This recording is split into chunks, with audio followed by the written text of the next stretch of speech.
Sing lah Bu Mani. Baik, sebelum kegiatan dimulai, izinkan saya mengaturkan pengajian umat. Om Swastiastu. Selamat siang Bapak Ibu, guru dan staf di SMP Negeri 3 Grogak. Pada kesempatan hari ini, berbahagia rasanya saya memiliki mendapatkan kesempatan, mendapatkan waktu untuk melaksanakan diseminasi tentang budaya positif sebagai bentuk pemenuhan tugas aksi nyata di modul 1.4 pada pendidikan guru penggerak yang sedang saya jalani. Nah, Bapak Ibu, mungkin sebelum saya menyampaikan budaya positif, pada tahun-tahun lalu mungkin Bapak Ibu sudah juga mendapatkan penyegaran atau diseminasi dari Pak Putu Prayanto, Pak Tisen, kemudian Bu Adik. Nah, hari ini saya tidak berniat untuk menggurui atau merasa lebih bisa. Hanya di sini saya ingin berbagi hal baik yang saya dapatkan di pendidikan guru penggerak. Nah, mungkin yang pertama, apa makna dari budaya positif? Mungkin saat mendengar kata budaya positif yang terbayang, apa ya makna budaya positif? Mungkin Bapak Ibu ada yang bersedia menyampaikan pendapatnya?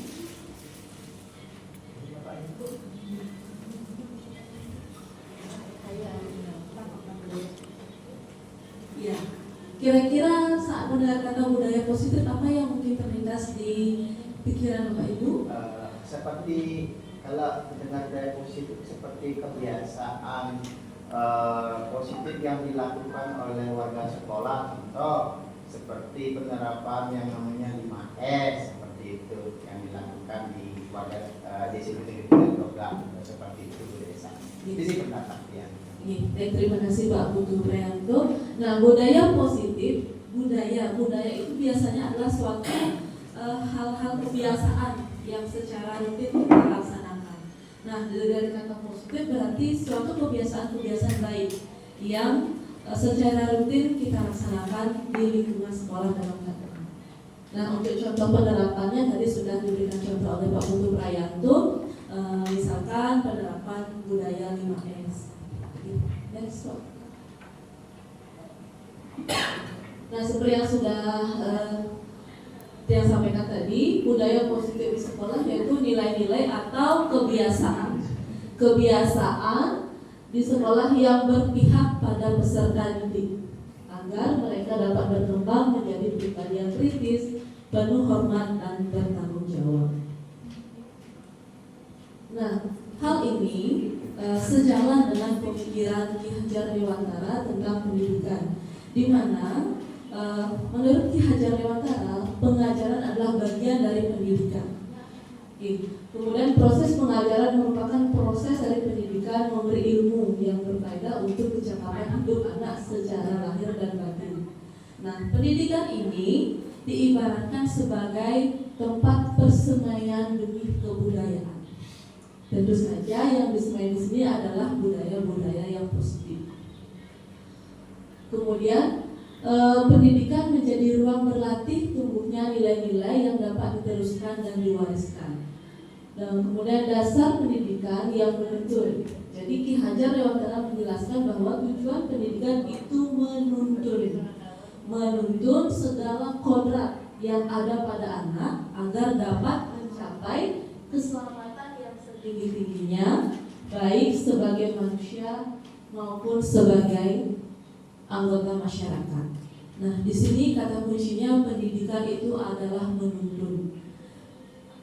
Menuntun berarti di sini peran kita sebagai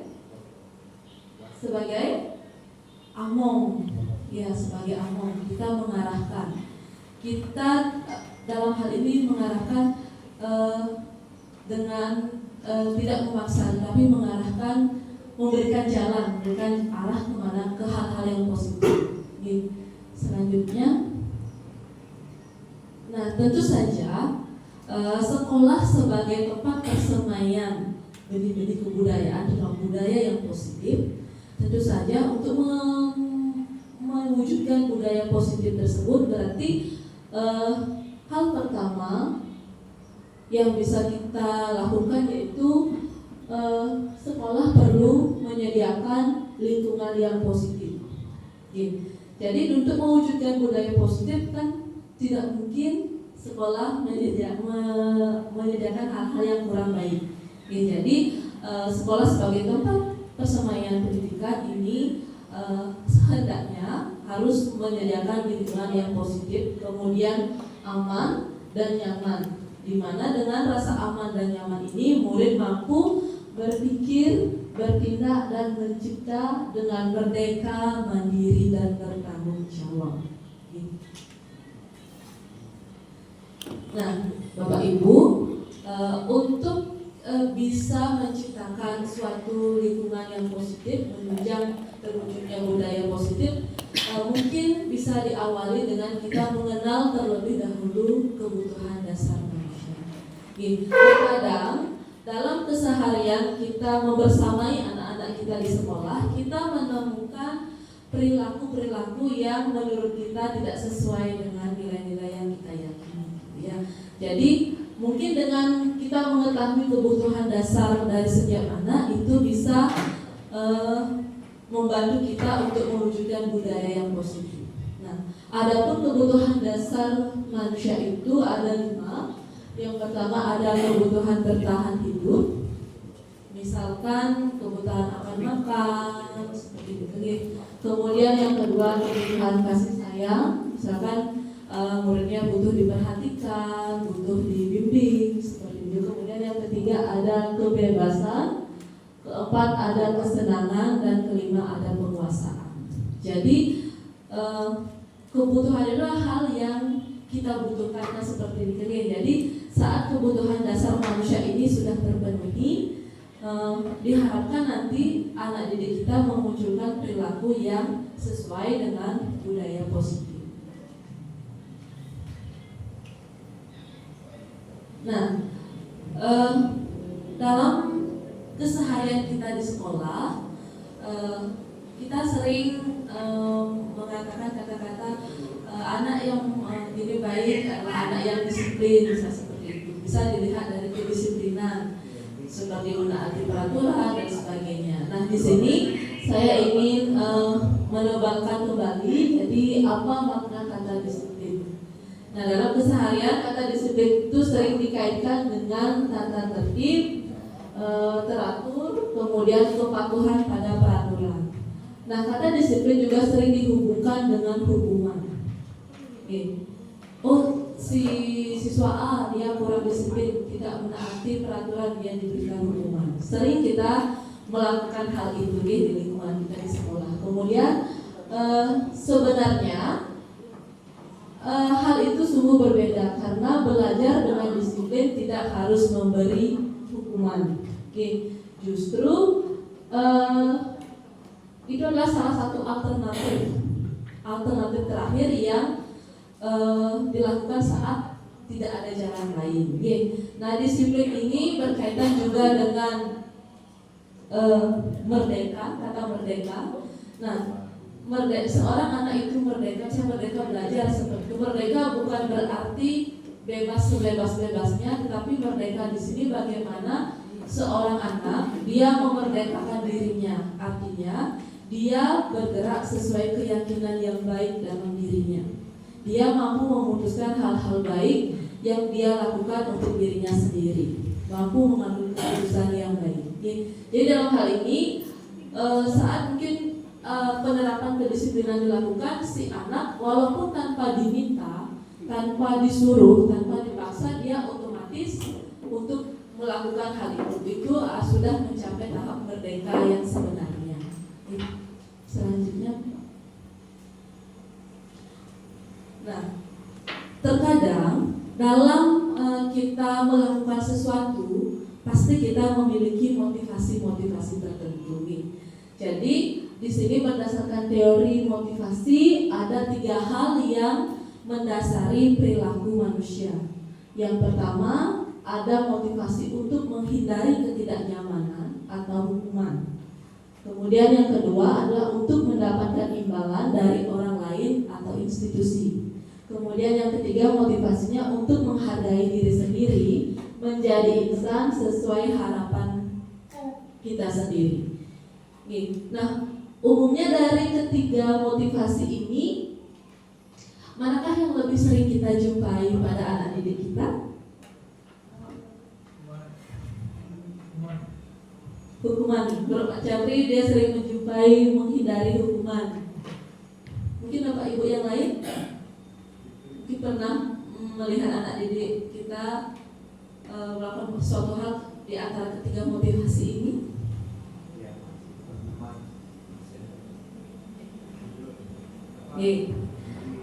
Sebagian besar, bukan semua, sebagian besar yang saya sendiri pun lihat, anak-anak umumnya menunjukkan perilaku yang menghindari ketidaknyamanan, menghindari hukuman. Misalkan siswa A karena dia takut dengan guru BK, jadi saat takut dengan Bu Della, jadi saat Bu Della datang dari arah timur, muridnya belok ke arah barat gitu, biar supaya tidak berjumpa dengan Bu Della, mungkin seperti itu. Jadi kebanyakan anak-anak itu menunjukkan perilaku dari motivasi untuk menghindari ketidaknyamanan atau hukuman. Namun dalam hal ini, untuk mewujudkan manusia yang merdeka, diharapkan motivasi yang muncul dari dalam diri anak didik kita, yaitu yang terakhir, untuk menghargai diri sendiri, menjadi insan sesuai harapan dia sendiri. Jadi itu adalah salah satu motivasi intrinsik, motivasi yang harusnya muncul, yang baiknya muncul dari dalam diri, bukan karena dipaksa dari pihak-pihak ekstrinsik. Selanjutnya, nah, dalam hal ini Ki Hajar Dewantara juga menyatakan bahwa untuk mencapai kemerdekaan atau dalam konteks pendidikan kita saat ini, untuk menciptakan murid yang merdeka, syarat utamanya adalah harus ada disiplin yang kuat. Disiplin yang dimaksud adalah disiplin diri yang memiliki motivasi internal, motivasi dari dalam diri. Jika kita tidak memiliki motivasi internal, maka di sini perlu ada pihak lain untuk mendisiplinkan. Tentu saja kita sebagai guru di lingkungan pendidikan ini, di lingkungan sekolah, adalah pihak lain, pihak lain yang memiliki tugas untuk mendisiplinkan. Nah, adapun tujuan dari penerapan disiplin positif itu, yang pertama menanamkan motivasi pada murid-murid kita, yaitu untuk menjadi orang yang mereka inginkan, menghargai diri, dan nilai-nilai yang mereka percaya. Nah, nilai-nilai ini dan tadi saya sebutkan nilai-nilai, mungkin Bapak Ibu masih ada yang bertanya-tanya nilai apa gitu. Dari nilai-nilai ini adalah nilai-nilai kebajikan universal yang bisa kita percayai, misalkan saling menghargai, bertanggung jawab, kemudian disiplin diri, kemudian saling menghormati, yang seperti itu adalah nilai-nilai kebajikan universal. Nah, dalam hal ini nilai-nilai kebajikan universal yang sudah kita laksanakan itu adalah misalnya cerminan dari profil pelajar Pancasila. Mungkin Bapak Ibu ada yang masih ingat apa saja profil pelajar Pancasila yang sudah kita laksanakan? Nilai-nilainya beriman dan bertakwa,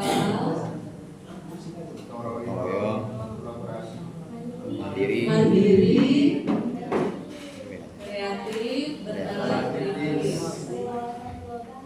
berkebinekaan global. Nah, kemudian jika murid kita memiliki motivasi tersebut, artinya motivasi intrinsik, jadi kekuatan dari motivasi itu bisa bertahan dalam jangka yang panjang.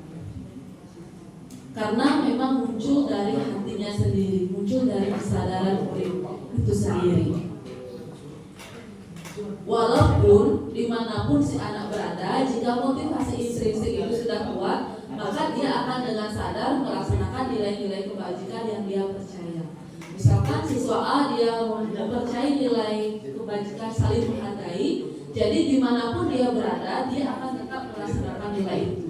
Baik dia di dalam kelas, baik dalam situasi ada guru maupun tidak ada guru, baik situasi kegiatan di luar kelas. Jadi saat sudah meyakini nilai-nilai itu, maka dia dengan sadar akan tetap melaksanakan hal itu. Nah, hal inilah yang kita harapkan untuk mencapai individu yang merdeka, dalam hal ini peserta didik kita.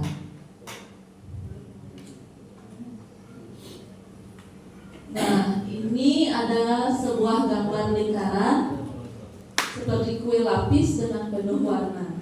Oke. Nah, apakah jelas terlihat Bapak Ibu? Soalnya ini tulisannya agak pecah.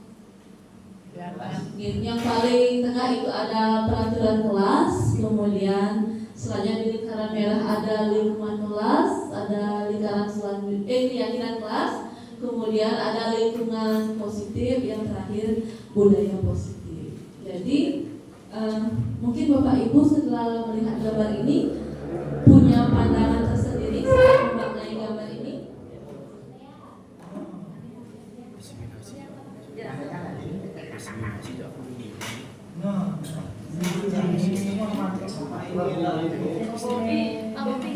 Terima kasih atas kesempatannya.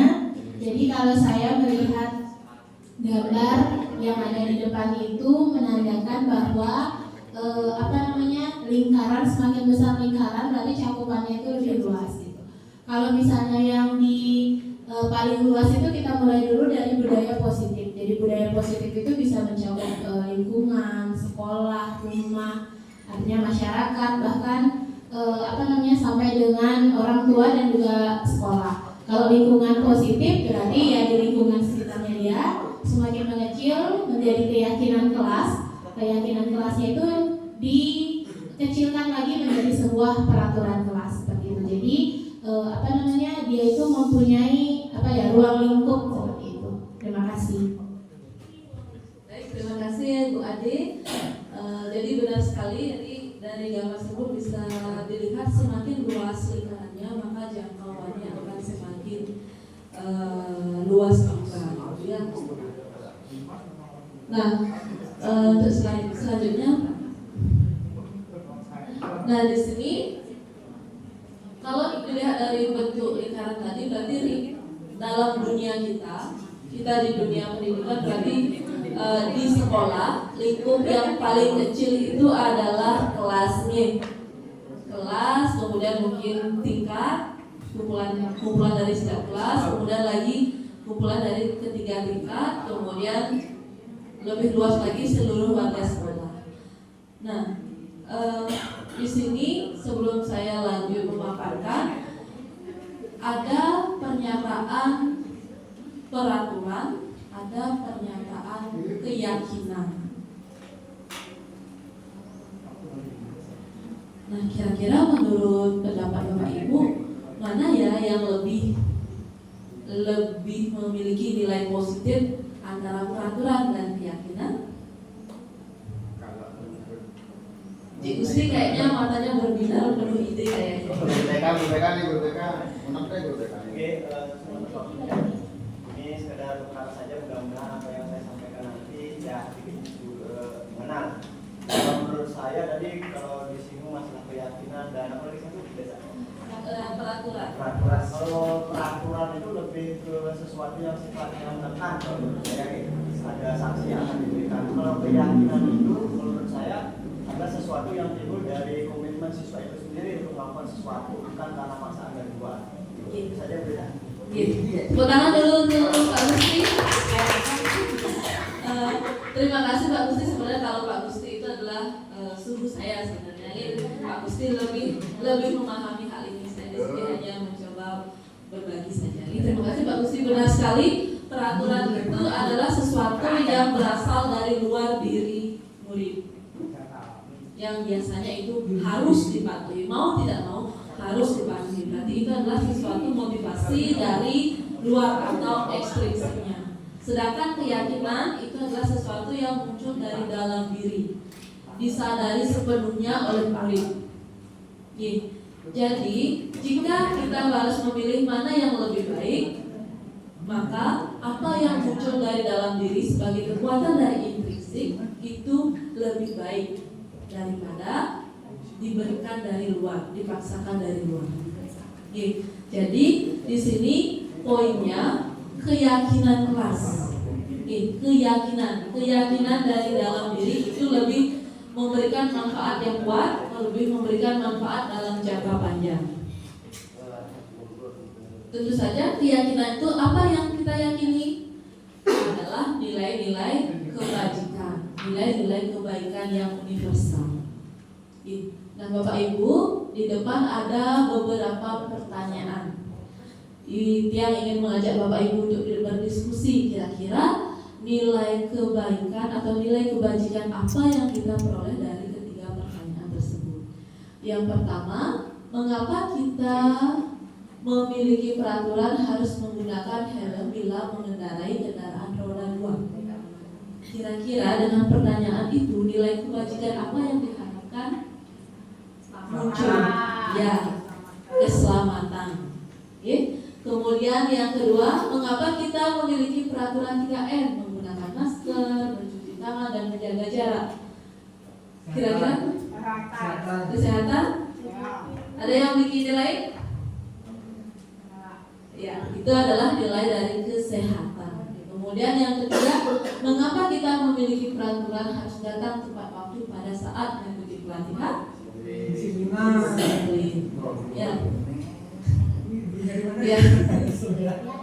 Ya, itu adalah nilai-nilai yang kita dapat jika melakukan hal-hal tersebut. Selanjutnya, Bapak.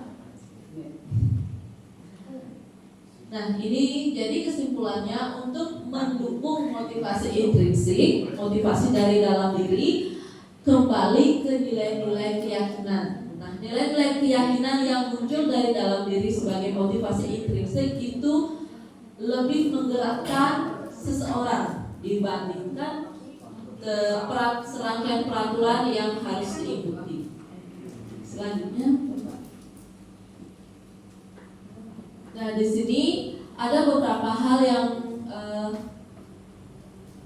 diperhatikan saat kita membentuk suatu keyakinan, baik keyakinan sekolah maupun keyakinan kelas. Nah, dalam hal ini mungkin lebih spesifiknya kita nanti akan menuju ke keyakinan kelas. Yang pertama, keyakinan kelas tersebut bersifat abstrak daripada peraturan, tetapi ini lebih rinci dan konkret. Kemudian yang kedua, keyakinan kelas berupa pernyataan-pernyataan universal. Pernyataan keyakinan kelas senantiasa dibuat dalam bentuk kalimat yang positif. Kemudian keyakinan kelas hendaknya tidak terlalu banyak, sehingga mudah untuk diingat, mudah untuk dipahami, dan mudah untuk dilaksanakan oleh seluruhnya. Kemudian keyakinan kelas sebaiknya sesuatu yang dapat diterapkan di lingkungan tersebut. Dalam hal ini tentu saja diterapkan di sekolah ataupun dalam lingkup kecil di kelas. Kemudian semua warga sekolah hendaknya ikut berkontribusi dalam membuat keyakinan kelas lewat kegiatan curah pendapat. Nah, kemudian bersedia meninjau kembali keyakinan kelas dari waktu ke waktu. Nah, Bapak Ibu, kan tadi kita sudah bahas tentang nilai-nilai kebajikan yang muncul dalam kita membuat keyakinan. Nah, selain memunculkan motivasi intrinsik untuk penerapan disiplin positif, ada namanya segitiga restitusi sebagai salah satu langkah untuk menerapkan disiplin positif. Nah, pasti segitiga restitusi ini masih segar nih, karena baru beberapa minggu lalu kita mengikuti coaching dari Bapak Eltif. Mungkin pada Bapak Ibu yang memilih modul terkait restitusi, terkait disiplin positif.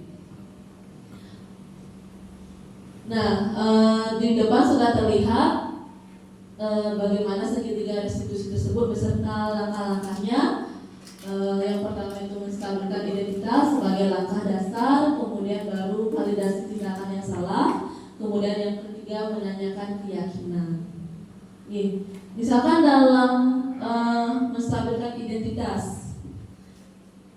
Jadi di sana kita bisa memberikan pernyataan setiap orang, misalkan setiap orang pasti melakukan kesalahan. Artinya menstabilkan identitas ini seperti meredakan emosi sebentar gitu Pak ya. Ya. Jadi misalkan seorang anak bermasalah berantem pasti dalam keadaan emosi. Kalau dalam anak itu dikondisikan kita bukan sebagai penghakim ya. Iya. Artinya kita mencoba untuk mengerti posisi anak nih. posisi anak.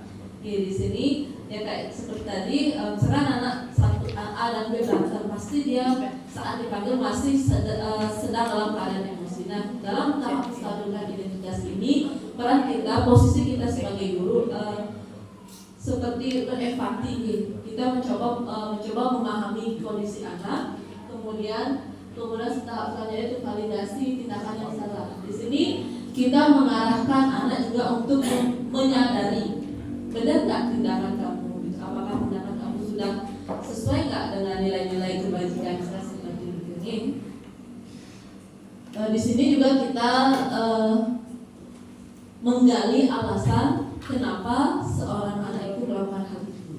Kemudian yang ketiga menanyakan keyakinan. Nah di sini menanyakan keyakinan tentu saja ada hal-hal yang sudah kita yakini bersama lewat kesepakatan tertentu. Nah, misalkan antara kita dengan anak-anak meyakini nilai saling menghargai. Nah, di sana kita tanyakan pada anak dari tindakan itu, adakah keyakinan yang kita langgar, adakah keyakinan yang kamu langgar?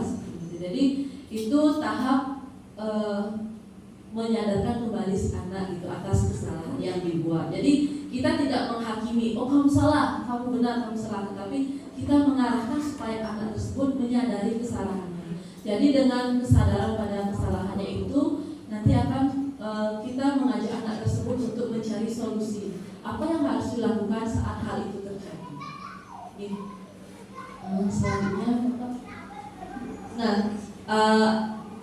beberapa ciri-ciri restitusi. Kenapa restitusi itu adalah pilihan yang baik, pilihan yang positif? Yang pertama, restitusi itu bukan langkah untuk menebus kesalahan, tetapi untuk belajar dari kesalahan. Gitu. Terkadang dalam melakukan suatu hal pasti kadang merasa bersalah, kadang tidak merasa bersalah. Nah di sini dalam melakukan restitusi itu tujuannya untuk belajar dari kesalahan agar tidak terulang kembali di langkah selanjutnya. Kemudian yang kedua, restitusi diri adalah cara yang paling baik untuk memperbaiki hubungan. Jadi restitusi ini memperbaiki hubungan. Memperbaiki hubungan ini tentu saja ini adalah hal yang positif, sehingga mungkin setelah terjadi permasalahan supaya tidak sampai ke permusuhan misalkan. Jadi melalui restitusi ini sama-sama disadarkan sehingga hal ini memperbaiki sebuah hubungan. Kemudian restitusi adalah tawaran bukan paksaan. Artinya dalam restitusi ini kita posisi sebagai guru itu menawarkan sebuah solusi, menawarkan sebuah cara gitu ya.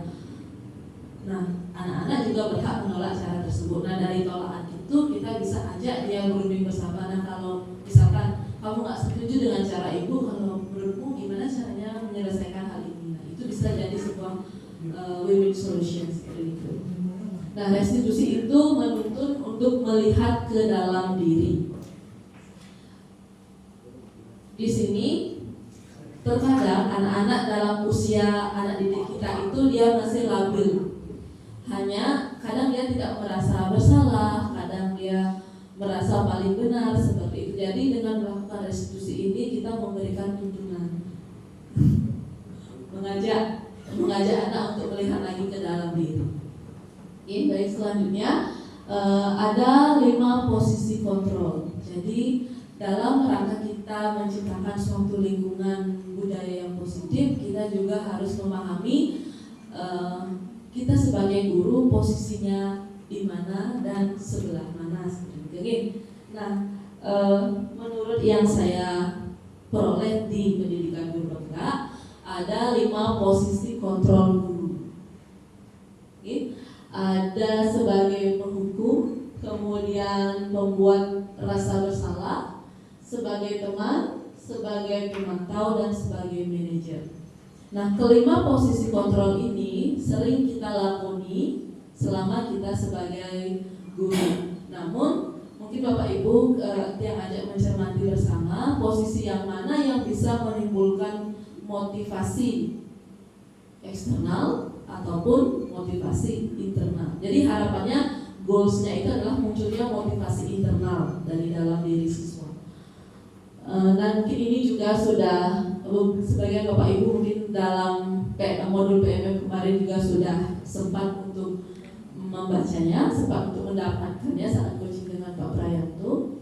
Nah, ciri dari posisi kita sebagai penghukum biasanya itu akan memberikan beberapa dampak pada murid. Bapak Ibu bisa diperhatikan di depan. Nah, untuk posisi penghukum biasanya murid hanya jera saat itu saja, saat kita hukum. Tapi besoknya bisa mengulangi lagi kesalahannya.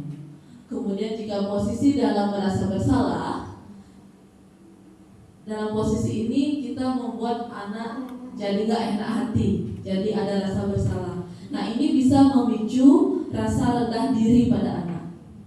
Rasa rendah diri, kemudian selalu merasa gagal, merasa tidak berharga. Nah, ini sangat tidak baik bagi perkembangan psikologis anak. Kemudian yang ketiga, jika posisi kita sebagai teman, ini akan menghalangi perkembangan kemandirian anak. Jadi anak terbiasa bergantung pada gurunya, apa-apa bu, apa-apa pak, gitu. Jadi jika terlalu kita dalam posisi teman, anak-anak cenderung kehilangan kemandiriannya. Kemudian jika posisi pemantau, nah di sini rawannya itu tujuan motivasinya untuk mendapat hadiah, penghargaan, pengakuan atau hukuman seperti itu. Nah, sedangkan kalau posisi manajer ini mengajak anak-anak untuk mengevaluasi diri, bagaimana menjadi lebih baik lagi. Artinya, dalam kita menawarkan suatu solusi kepada anak, kita tidak memaksanya, kamu harus begini, tapi tidak. Kalau posisi manajer, kita lebih meminta pendapat anak juga. Misalkan jika kamu kesalahannya begini, apa yang harus kamu lakukan untuk memperbaiki hal ini? Apakah adakah yang bisa kita lakukan bersama untuk memperbaiki hal seperti itu? Jadi itu adalah posisi manajer di mana diharapkan kita sebagai guru menempati posisi itu. Ini posisi manajer. Kemudian beberapa ciri yang lain dari mohon maaf, jadi untuk selanjutnya ada hukuman, konsekuensi, dan restitusi. Jadi tadi kita sebagai 5 posisi kontrol dulu ada memberi hukuman, kemudian membuat rasa bersalah, kemudian sebagai teman, kemudian memantau, dan terakhir sebagai manajer. Dalam prosesnya itu pasti ada suatu akibat yang mencerminkan apakah itu hukuman, apakah itu konsekuensi, apakah itu restitusi.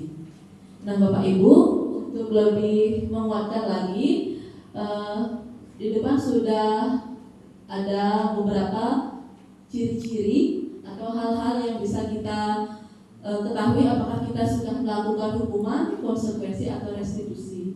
Misalkan dari hukuman itu salah satu cirinya menimbulkan rasa sakit pada anak. Itu ada hal yang menyakitkan. Namun jika konsekuensi itu adalah keputusan yang harus dia laksanakan. Kemudian jika restitusi itu pilihan. Yang ambilkan sebuah contoh, misalkan Justin, anak yang ditunjukin saat sekolah dia tidak menggunakan sepatu sesuai ketentuan yang ada. Yang harusnya menggunakan sepatu hitam, tapi karena dia waktu itu sekolah menggunakan sepatu selain warna hitam. Nah, tentu saja yang sebagai wali, jika memposisikan diri untuk memberikan hukuman, mungkin tindakan yang dia ambil, Justin, kamu karena melanggar peraturan, kamu lari keliling lapangan 10 kali misalnya. Nah, tentu saja hal itu menimbulkan rasa yang tidak nyaman dari murid. Pertama, dia ditonton oleh temannya. Kedua, mungkin kondisi anak sedang tidak sehat, jadi itu menimbulkan rasa sakit. Itulah hukuman. Sedangkan konsekuensi, kita lebih ingatkan lagi. Justin, karena kamu tidak memakai sepatu sesuai peraturan, kamu tahu konsekuensinya apa? Jadi di sini kita menyadarkan anak juga tentang konsekuensi apa yang harus diterima saat dia melakukan pelanggaran itu. Bedanya, kalau di hukuman kita langsung jeda memberikan tindakan, kamu begini. Tapi di konsekuensi kita mengingatkan dia konsekuensi apa yang harus dia jalani saat melanggar itu. Walaupun pada akhirnya yang harus dia jalani, yang harus yang terjadi. Sedangkan restitusi itu memberikan pilihan. Sekarang kalau kondisinya begini, apa yang harus Justin lakukan? Mungkin dia meminta, saya bersedia menerima sanksi, Bu, seperti itu. Nah, di sini kita juga memberikan sanksi sesuai yang berhubungan dengan apa yang seharusnya. Misalkan karena dia melanggar sepatu, berarti dia melanggar aturan dan mungkin nilai yang dituju dia tidak disiplin gitu ya. Jadi kita memberikan pilihan hal-hal yang bisa meningkatkan disiplin dari si anak tersebut. Begitu juga pernyataan-pernyataan yang lain. Selanjutnya, Bapak. Nah, di sini dia akan mengajak Bapak Ibu untuk mencermati beberapa pernyataan di depan. Nanti Bapak Ibu yang akan mengidentifikasi apakah termasuk hukuman ataukah termasuk konsekuensi. Baik, yang pertama ada pernyataan dari tindakan guru mencatat 100 kali di dalam buku kalimat saya tidak terlambat lagi karena terlambat ke sekolah. Nah, tindakan ini termasuk hukuman ataukah konsekuensi?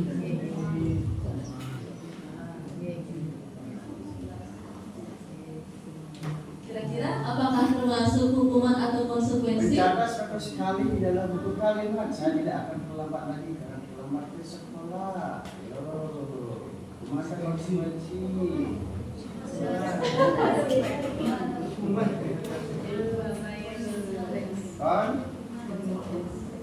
Hukuman atau konsekuensi?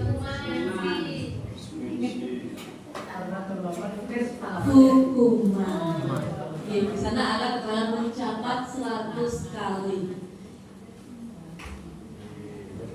Jadi dalam artian pertimbangannya apakah mencatat 100 kali bisa membuat anak tidak terlambat lagi? Itu adalah termasuk hukuman. Kalau bisa itu dihindari.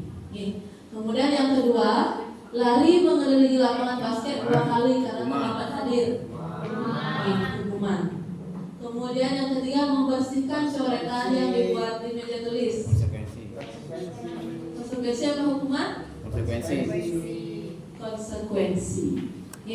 Kemudian selanjutnya murid diminta untuk push up 15 kali karena tidak menggunakan masker.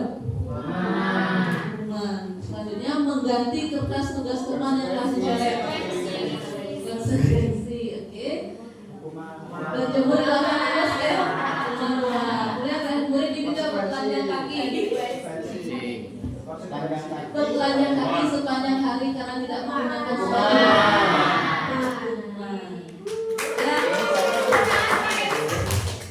Jadi cirinya itu hukuman itu menimbulkan rasa sakit gitu biasanya, rasa sakit, rasa tidak nyaman dari murid. Walaupun sebenarnya itu adalah hal yang harus dia terima karena melanggar peraturan. Oke, selanjutnya. Nah, tadi yang sudah menjelaskan materi yang kalian sampaikan terkait budaya positif. Nah kemudian sekarang dia akan ajak Bapak Ibu untuk berdiskusi dan mencoba. Setelah yang melakukan pertimbangan tadi dengan Bapak Putu terkait dengan yang nanti tahun ajaran baru kita akan berhadapan dengan murid baru, kemudian salah satu tugas tambahan kita selain mengajar juga adalah sebagai wali kelas. Nah, satu poin yang ingin saya ambil dalam kegiatan berdiskusi dan mencoba ini adalah saya ingin mengajak Bapak Ibu melakukan simulasi untuk membuat sebuah atau menyusun sebuah keyakinan kelas yang diharapkan nanti setelah tahun ajaran baru Bapak Ibu bisa terapkan bersama anak didik kita.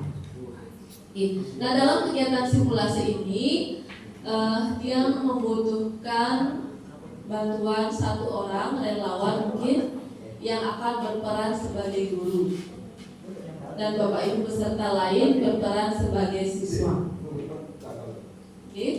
Mungkin ada yang bersedia membantu yang sebagai guru?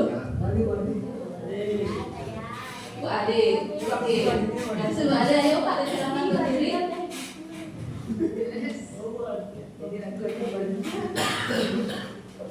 Nah sebelum Bu Ade akan melakukan perannya sebagai guru, nah di sini saya ingin mempertegas kembali bagaimana suatu prosedur untuk menyusun keyakinan kelas.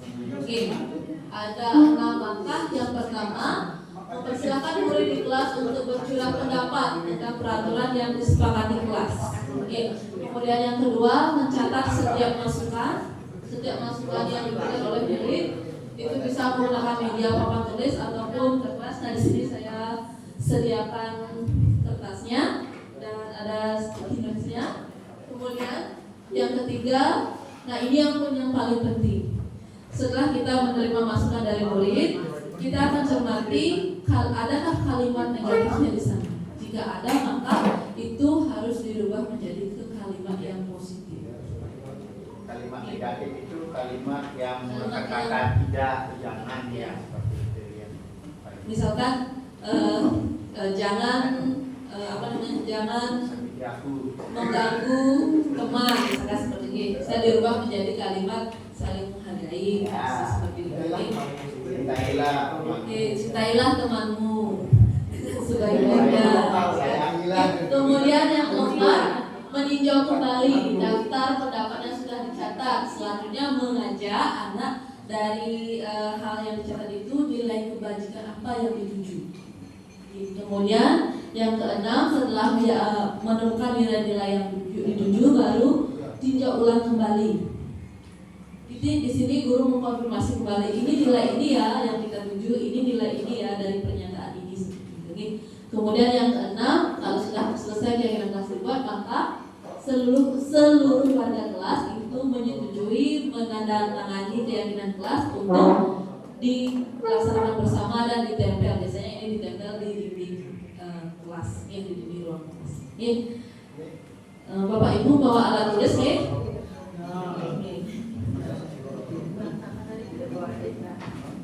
Yang akan bagikan sedikit.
orang satu.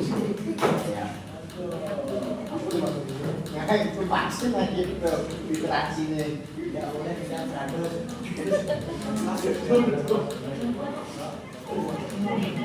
Contohnya membuang sampah pada tempatnya gitu. Itu dah makanya. Pakai etika apa tidak ya?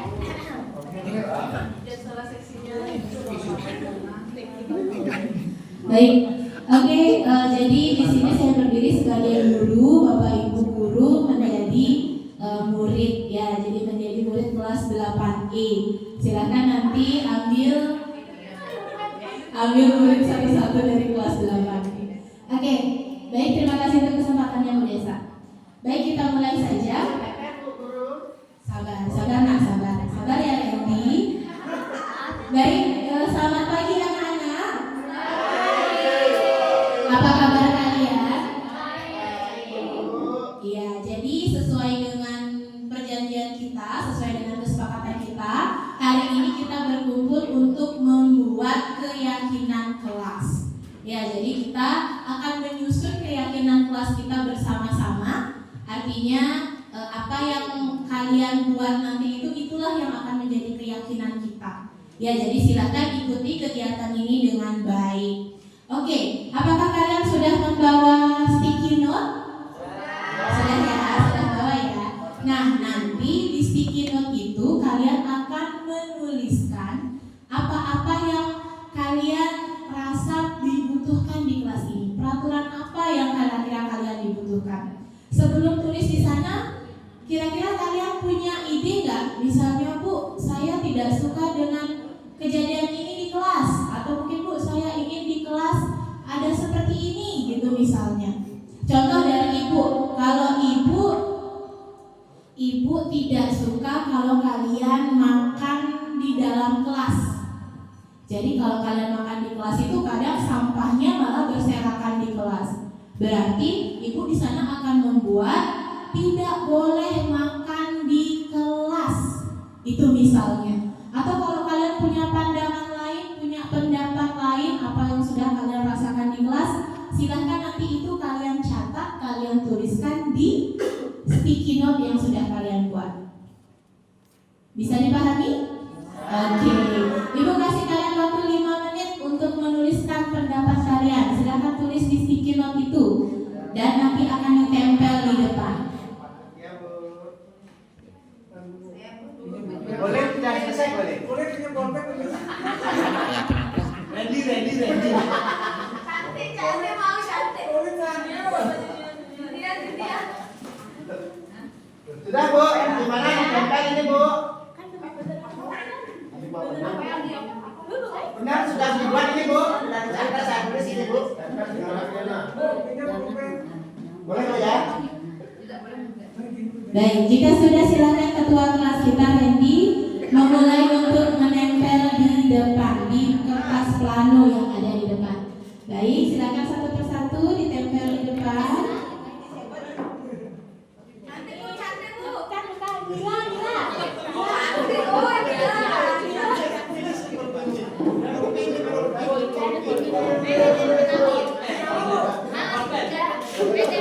Tidak usah diisi nama ya, tidak usah diisi nama.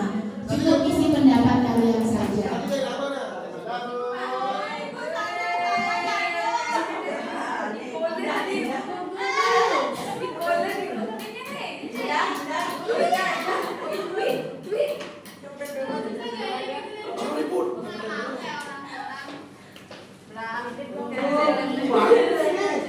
Mager banget ini. Guru saya Balik.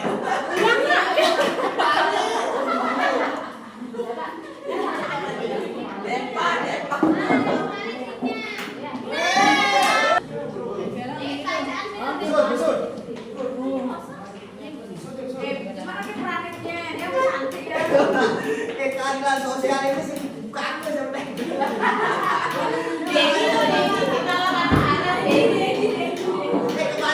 Tempelkan aturan-aturan yang kalian inginkan ada di kelas ini. Sekarang kita akan mereview satu persatu.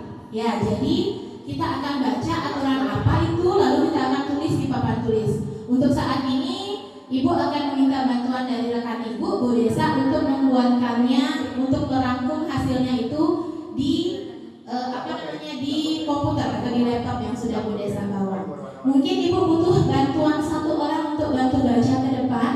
Sepertinya Dedi bisa membantu Ibu. Tolong maju ke depan untuk membacakannya, Dedi. Ya, Dedi hari ini harus rajin ya. Silakan dibacakan Dedi. Bu Desa sudah siap? Oke. Banyak nih. Ya, satu aja. Ya. Yang pertama, tidak boleh buang sampah sembarangan ya. Sembarangan. Yang kedua, tidak boleh lari-larian di kelas.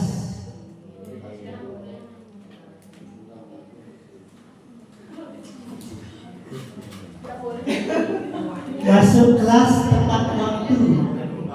Tolong yang hijau itu baca.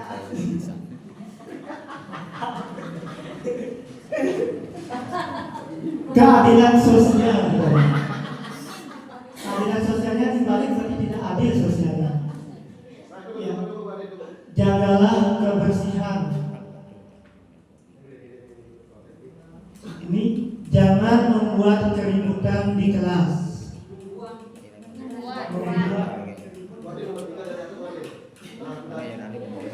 Tidak boleh mencolek teman. Ada sensor. Kuning lalu. Tidak boleh mencolek. Tidak boleh mencolek tip kuning. Apa tuh? Macetnya lantai.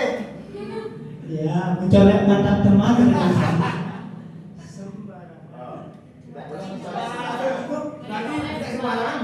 Baik, terima kasih Dedi. Kasih tepuk tangan dulu untuk Dedi.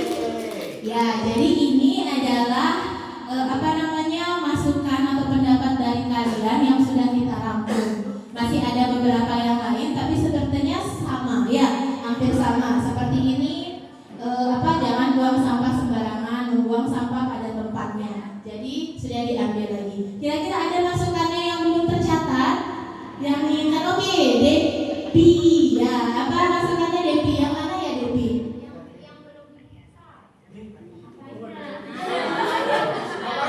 Ada yang tersembunyi. Terlambat masuk kelas atau keluar kelas selalu ucapkan maaf dan permisi. Oke, bagus. Jadi selalu ucapkan maaf dan permisi. Ucapkan maaf dan permisi. Terlambat masuk kelas atau keluar kelas. Oke, bagus sekali. Saat terlambat masuk kelas. Kalau saat masuk kelas, masuk atau keluar kelas. Saat terlambat masuk kelas. Terlambat masuk kelas atau keluar kelas. Saya keluar duluan ya.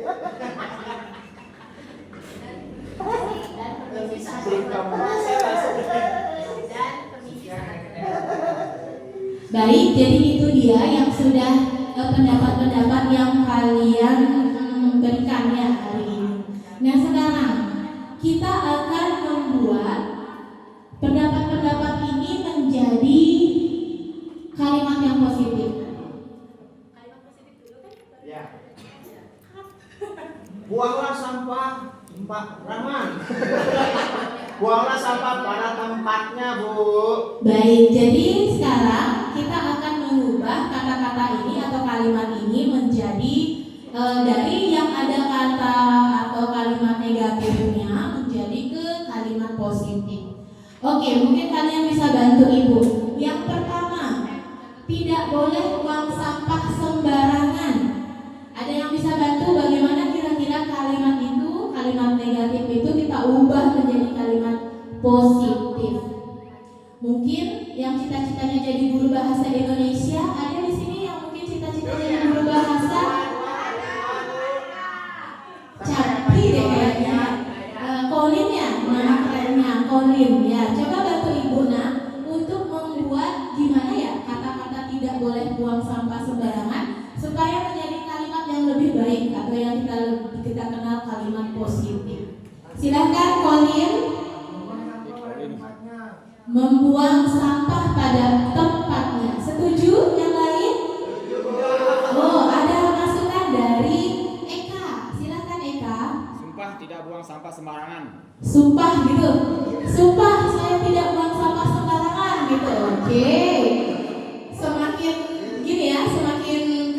positif ya. Ada yang punya masukan lagi? Buanglah sampah sama seperti Colin ya. Nanta Pratama ya, sama seperti Colin. Nah, kira-kira dari dua masukan ada Colin dan ada Eka, yang mana yang kita pilih?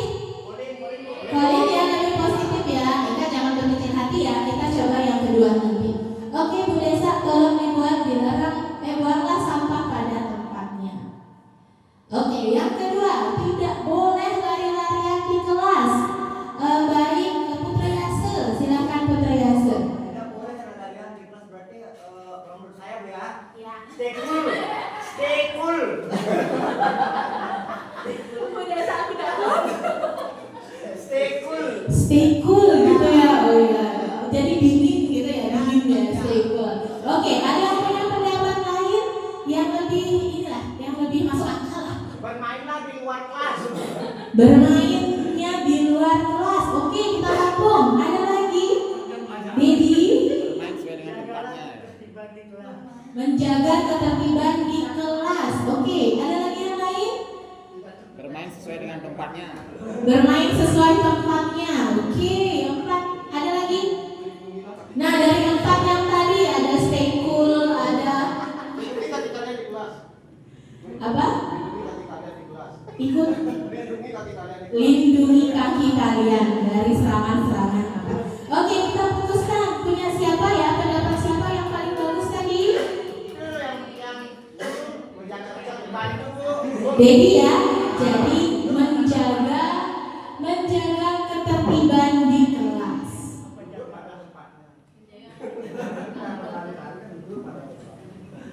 Oke, terima kasih. Lanjut masuk kelas tepat waktu.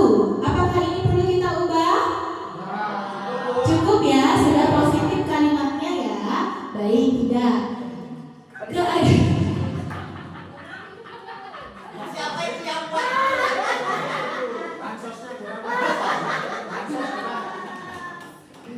Kita, Bu.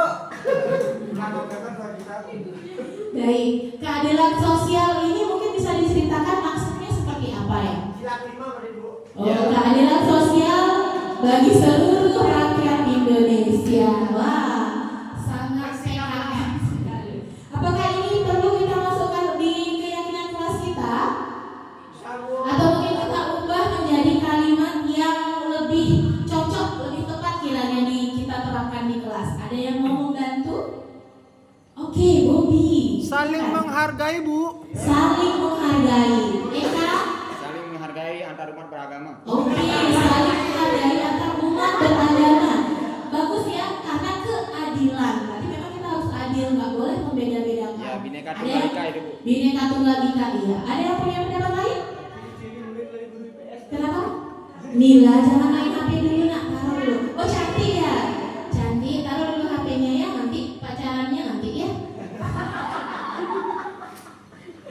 Oke, ada dua masukan, saling menghargai antar umat beragama, atau kita pakai saling menghargai saja, atau mungkin ada punya pendapat yang lain?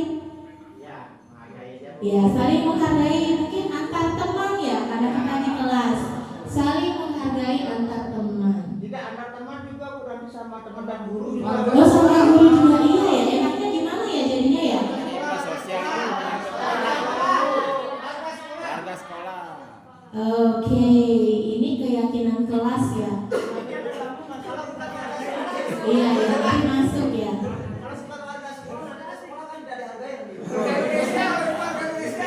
Yaudah saling menghargai aja kali ya. Kreatif sekali nih murid. Ini murid-murid. Iya, bagus sekali ya Ibu suka ini. Yang selanjutnya, jagalah kebersihan. Apakah dia sama dengan buang sampah pada tempatnya, atau kita jadikan satu, atau tetap dipisahkan saja? Buang sampah pada tempatnya dengan menjaga kebersihan. Jagalah kebersihan.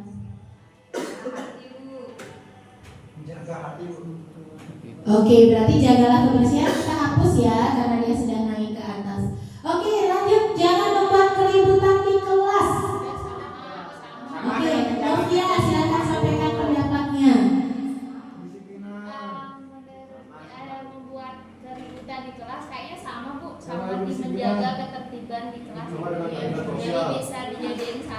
Oke, itu dia pendapat Novia. Pendapat yang lain bagaimana? Sama ya? Iya, karena membuat keributan itu termasuk juga tidak menjaga ketertiban. Oke, silakan tolong dihapus Bu Desa. Lanjut, tidak boleh mencolek. Mencolek apa ini? Coba dicek lagi sekali, mencolek apa sih sebenarnya?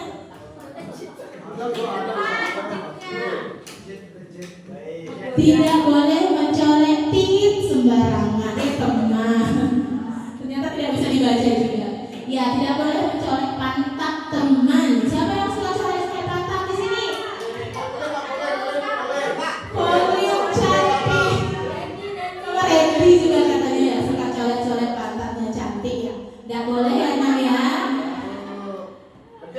Jangan. Oke, tidak boleh mencolek pantat teman. Kita ubah menjadi apa ya supaya menjadi kalimat yang positif? Ada yang bisa? Oke, dari ini. Saling menghargai rasanya punya Bu. Masuk ke saling menghargai ya. Menjaga ketertiban gimana? Iya ya, juga ya katanya cantik menjaga ketertiban juga masuk.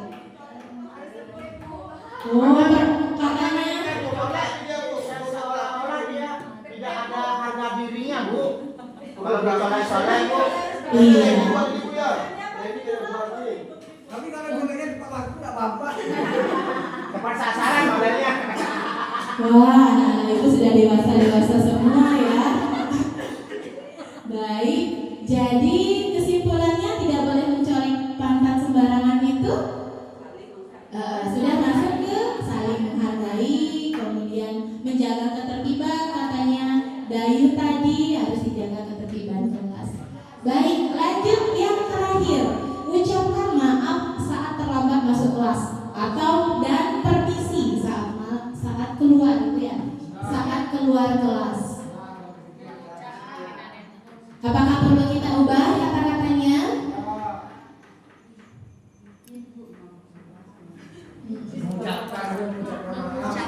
Mengucapkan maaf. Oke, Colin, bagaimana masukannya? Mengucapkan maaf saat terlambat masuk kelas dan Jadi maksudnya Devi tadi, ketika kita terlambat kita harus ucapkan maaf. Atau saat Bersikap sopan gitu. iya, atau saat salah juga kita harus meminta maaf ya. Pokoknya ketika kita salah harus mengucapkan maaf. Terus kalau kita mau masuk kelas kita ucapkan permisi atau menyampaikan izin sebelum masuk. Kira-kira gimana kata-katanya? Bersikap sopan dan santun Bu. Oh, menerapkan mungkin ya bersikap sopan santun atau menerapkan 5S. Siapa yang tahu 5S itu apa? Ada yang tahu? Sepertinya yang cita-citanya jadi guru agama. Silakan Bu.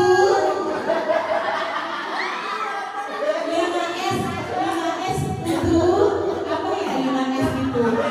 Sembahyang Bu.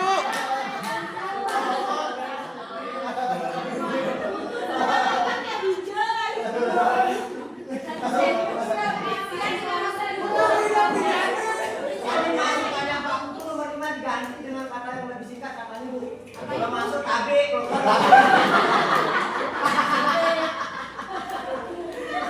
5S ya. Apa itu 5S?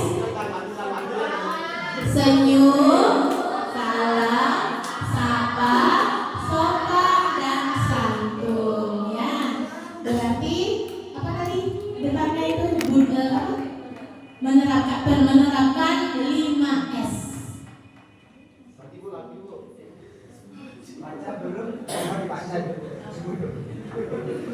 Oke, itu dia. Ada lagi itu dari kata-kata kita. Oke, cukup ya. Ada yang mau ditambahkan lagi?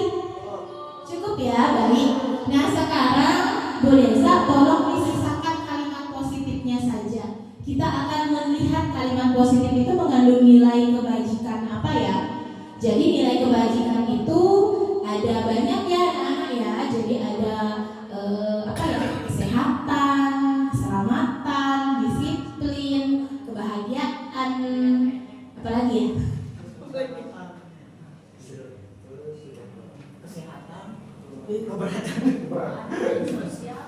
Iya, keadilan. Amanah.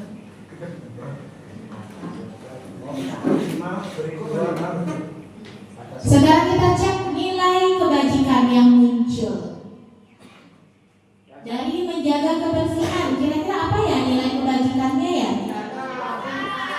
Mungkin kalian bisa searching di HP kalian yang sudah kalian bawa contoh-contoh nilai kebajikan. Menjaga kebersihan, siapa yang mau kasih masukan? Colin, dari Colin kesehatan katanya. Hidup sehat, oke. Apa lagi? Keindahan, betul sekali. Ada lagi? Ini semuanya dimasukkan nilai kebajikan. Nah, dari yang sudah disebutkan tadi, kira-kira yang mana yang paling cocok kita terapkan di sini? Kesehatan? Oke. Minta tolong Bu Desa. Lanjut, menjaga ketertiban di kelas. Satu orang angkat tangan. Tertiban. Madi sudah silakan. Apa menjaga ketertiban? Kenyamanan Bu, ingat ketentraman. Ada kedisiplinan, yang cari ada keamanan, kenyamanan. Yang paling cocok kita pilih apa?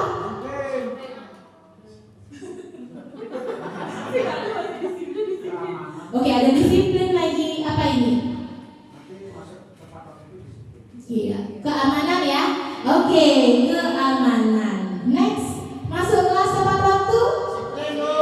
Disiplin, sudah satu suara. Oke, saling menghargai. Kasih sayang. Apa lagi? Toleransi. Cinta kasih. Aklamasi. Sudah mulai tergabung ya, Bunda ya. Iya. Nah, dari pilihan tadi, yang mana yang paling cocok kira-kira? Nilai apa yang paling cocok? Oke, toleransi boleh. Terakhir, menerapkan 5S. Silaturahmi. Silaturahmi, oke. Ada nilai kebajikan silaturahmi. Apa lagi kira-kira? Kalau toleransi masuk juga nggak? Iya, ya, termasuk juga ya. Oh, bisa juga itu. Ada lagi? Saling menghargai. Oke, nilai kesopanan juga ada di sana. Karena di dalamnya ada salam, santun, sopan, senyum, sapa. Itu. Apa kira-kira yang cocok? Apakah boleh kita pakai toleransi lagi di sana? Boleh. Ya, boleh. Kalau memang kita rasa itu cocok, boleh dipakai di sana. Apakah toleransi cocok? Oke, kita pakai toleransi. Bisa saja, cuma toleransi termasuk di situ juga nilainya. Oke. Nah, itu nilai-nilai kebajikan yang kita harapkan ada di kelas kita. Jadi, sudah sampai di menetapkan nilai kebajikan. Yang kita lakukan sekarang adalah mengulas kembali dari keyakinan kelas. Oke, berarti yang pertama, keyakinan kelas kita ada berapa? Ada berapa poin untuk keyakinan kelas kita? 6. Masa 4 sih? 6. Masa 6 sih? Ayo kita hitung sama-sama.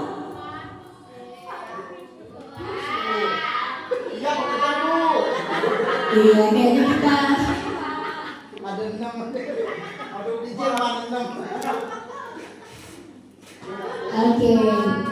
Oke, kita baca yang pertama. Keyakinan kelas kita yang pertama sama-sama. 1, 2, 3.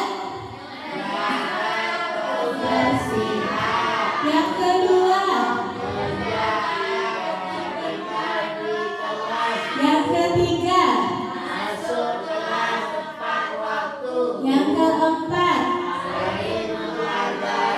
Yang kelima. Nah, kapan lagi bisa nyuruh Bapak Ibu membaca seperti tadi ya? Baik, terima kasih, tepuk tangan untuk kita semua. Oke. Nah, nanti ini Ibu akan minta kepada Randy, ya, minta tolong Randy sebagai ketua kelas, ajak temanmu untuk membuat keyakinan kelas kita ini menjadi sebuah poster. Ya, nanti Cantik akan membantu untuk menghiasi poster itu. salah orang. Oke ya, jadi nanti posternya ini dibuat yang cantik ya, cantik ya, cantik. Yang indah, buat lebih besar kita akan tempel di kelas sebagai keyakinan kelas kita. Jadi kalian harus meyakini. Ya, calling ya, boleh nanti sumbangkan apa gitu ya. Yang lain juga silahkan bantu Randy. Oh ya, silahkan. Oke, sudah mulai melakukan keyakinan kelas. Baik, itu saja yang dari Ibu. Kita sudah berhasil melaksanakan membuat menyusun sama-sama tentang keyakinan kelas. Tolong keyakinan kelas ini harus diyakini kita bersama. Bisa dipahami anak-anak? Bisa. Oke. Baik, itu saja dari Ibu. Ibu akan ucapkan terima kasih. Mari kita tutup dengan para Santi. Om Santi, Santi, Santi.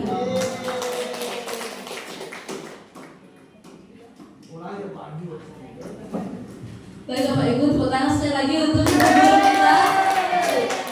Dan ucapkan terima kasih Bu Ade karena sudah membantu membuat simulasi keyakinan kelas dengan sangat baik. Mudah-mudahan hal tadi memberikan gambaran apa yang harus nanti kita lakukan dengan anak-anak kita saat ingin menyusun sebuah keyakinan kelas. Mungkin sebelum yang akhiri kegiatan diseminasi hari ini, mungkin dari ada Bapak Ibu ada yang ingin disampaikan atau ingin ditanyakan? Pas. Baik, kalau pas yang ucap Bapak mungkin ada yang mau disampaikan. Tadi Bapak Ibu kan sudah melakukan simulasi bersama bagaimana cara membuat keyakinan kelas yang melibatkan peserta didik tentunya di dalamnya.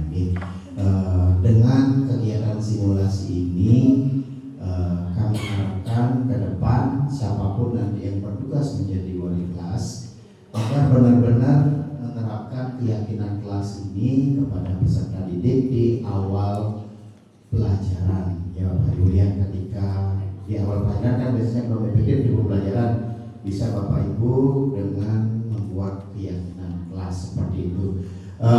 Nanti ke depan juga harapan kami kelas-kelas yang nanti Bapak Ibu ampuh gitu ya sebagai wali kelas, mohon sekreatif mungkin kelas-kelasnya didesain ya Bapak Ibu dengan seperti membuat kelas impian seperti itu, dimana di dalamnya salah satu di kelas impian itu ada keyakinan kelas di dalamnya. Bapak Ibu bisa nanti browsing di YouTube boleh, di Google boleh, bagaimana sih membuat kelas idaman atau kelas impian gitu ya. Pastinya di dalam kelas impian itu terdapat hasil kreativitas peserta didik ya Bapak Ibu. Itu saja biar di tahun pelajaran ini ada sesuatu yang baru yang membuat anak-anak lingkungan belajarnya lebih nyaman, lebih menyenangkan, seperti kita kreasikan ketika kita waktu duduk di bangku TK. Kan di kelas itu banyak gambar, banyak warna yang bisa ditemukan di kelas sehingga anak-anak merasa senang dalam belajar. Begitu juga nanti di KDCP Bapak Ibu. Itu saja, terima kasih. Baik, terima kasih Bapak Ibu atas masukannya. Jadi saya sangat berharap apa yang kita lakukan hari ini memberikan manfaat untuk kita semua. Akhir kata yang ucapkan banyak terima kasih atas kebersamaan Bapak Ibu untuk hari ini. Mudah-mudahan vibe positif hari ini bisa terus bertahan lama di lingkungan kita. Baik, yang tutup dengan para Santi.